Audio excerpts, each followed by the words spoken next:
الله دا کارو کو الله خکړه مخه الله رانه دا تکلیف لري کا لیکفروا بما آتیناهما چې دو کفرو کی پاغه منی چې الله پاک ورته ورکړي دي فتمتعوا فسوف تعلمون فائدہ واخلې زرد جپو بشای او دو ګرځي ويجعلون دو ګرځي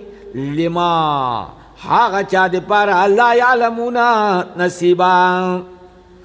دو ګرځي هغه چا د پاره چې هغه ته سره پته نشته لري چې دګنی نفع ورکوي یا ضرر بوتان دي لا يعلمون دو هغه کسان لره هغه خلق الله سره شریکان پیدا کوي نصیبا حصداران کوم کسان لا يعلمون چې دي چې هغه په هیڅ باندې نه پوهیږي نه د ضرر او نه د نفع او د هغې نه چې الله ورته رزق ورکړی دی نصیبا مما رزقناهما دا پلانکي راکړله پوهېږئ که نه لکه پنجاب ته لاړ شئ نو وایي چې رسول بخش نبی بخشه ولی بخشه تاسو پوهېږئ که نه دارنګې رسول دیتا او دارنګې ولی دیتا رسول بخش نبی بخش او دارنګې ولی بخش دا نمونه دی یعنی بخش پلانکی را کر دی پلانکی را کر دی پلانکی را کر دی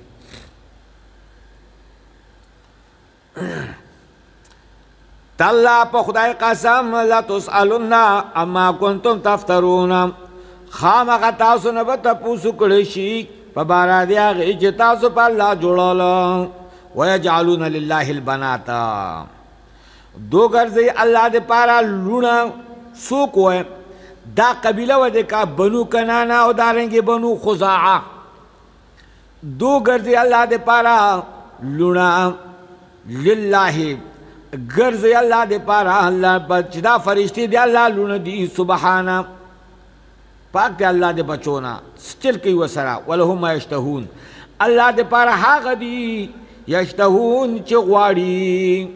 نو التکه الله د پاره ستا د پاره زامن او الله د پاره لونه او ګوره ورته وإذا بشر احدهما کله چې زیری ورکړي الله ته لونه ثابتوي حالانکه کله چې زیری ورکړي شي یو ته بلونسا چې امر دینه لکه ستا خو لور شوله وایه ظل وجهه مسودا وګرځېده د مخه مسودا تک تورو وهو کظیم د غم نه ډکه کظیم غم نه ډک پریشان دی چې جنۍ ولې وشوله حدیث کې راځي رسول الله صلی الله علیه وسلم فرمایي د کومې زنانه چې اول جنۍ وشوله نبی علیه الصلاة والسلام وایي دا زنانه برکت والا ده دا ډېره برکتي زنانه ده چې جنۍ اول وشوله حدیث کې راځي رسول الله صلی الله علیه وسلم فرمایي چا چې دو جنکۍ وشولې وی پاللې او په نکاح یې ورکړلې صحیح ځای کې حدیث کې راځي نبی علیه الصلاة والسلام انا هو کهاتین زه او دی به په جنت کې دقه شانتې وو صرف چې کوم دی نو د ګوتې کې معمولي ونې فرق دی یوه غټه دی یو ډیکي درجه د نبوت چې د هغه مخکې ده دی به ما سره دا شانتی بهی دا مسلې خو د هلک په حق کې دومره نه دي راغلي د جنکو په حق کې چې کوم راغلي دي جنکو په حق کې اجر ډیر زیات دی لیکن د مشرکین مکه هغو به ذبحه کولې ژوندی به بیا کته ایښودلې قبر کې به ژوندی ایښودلې واذا الموءودة سئلت بأي ذنب قتلت کله چې د هغه جنۍ نه تپوس وکړی شولو د قیامت په ورځ باندې بأي ذنب قتلت ته په کوم ګناه باندې قتل کړی شوي تاسو ګناه کړو دا به تپوس کیږي که نه تاسو ګناه کړو نو جنکو سره ښه برتاو هلکانو سره که ښه برتاو ونه شي نو حرج پکې نشته دی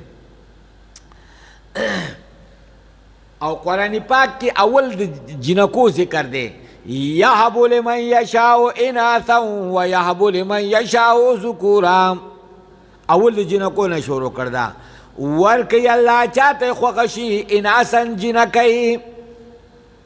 ویهب لمن یشاء ذکورا او ورکوي چاته چې خوښه شي هلکان دا په دویم نمبر کې دي او یزوجهم ذکرانا و اناثا یا جوړه ورکي هلکان هم برابر او جنکۍ هم برابر او دریم څلورم نمبر کې ویجعل من یشاء عقیما چاله دواړه ورنکي نه الله کانی او نه دا دی الله پاک دا الله وی دا خزانه خو بره ما سره دي او ته دلته کې جاړې چې جنۍ ولې شوله او هلک ولې ونه شوه دا قصې ته کوي دا خو د هغه مشرکین مکه و کارو په جینکو باندې هغو عار لږ ګڼه خفه کېدل به دا خو د هغه کافرو کارو ته هغه کار کوي اوس یتوارا من القوم د قوم نه به بشر بي بد هغه چې دته په هغې باندې زیری به میلاو شي او بیا به یې په زړه کې ویل ډېر به خفه و او ناست به سوچونه به یې کول ایمسکه علی هون ام یدسه فی التراب چې هی څه وکړمه چې اوس یې پرېږدم سره د دې نه چې که پرېږدم نو ذلت به برداشت کوم که پرېږدم نو ذلت برداشت کوم یا خو جو ذلت برداشت کا او پرېږده ام یدسو فی التراب یا یې په خاورو کې دننه ومنډم ځان ته خلاص کړم الا الله وی الا ساء ما یحکمون چې دی که نه د بوسو مسلمانه هغه هم دقه کارونه کوي وللذین لا یؤمنون او پاره د هغه کسان چې د هغوی ایمان نشته په آخرت باندې ایمان نشته په آخرت باندې دا غټ غټ کسان کوم کسان چې لونه ژوندی خخی او په لونو باندې خفه کېږي مثل سوء دو دپاره مثال بد دی بد مثال دی د دو دپاره صفت بد دی څه شي صفت دی هغه جهل دی او دارنګې کفر دی جهل کفر ولله المثل الاعلی الله دپاره مثال اوچت دی الله دے پارے مثال اچت لا الہ الا ہو مدارک لکی چاگا توحید دے وهو العزیز الحکیم اللہ زبردست حکمتن والا ولو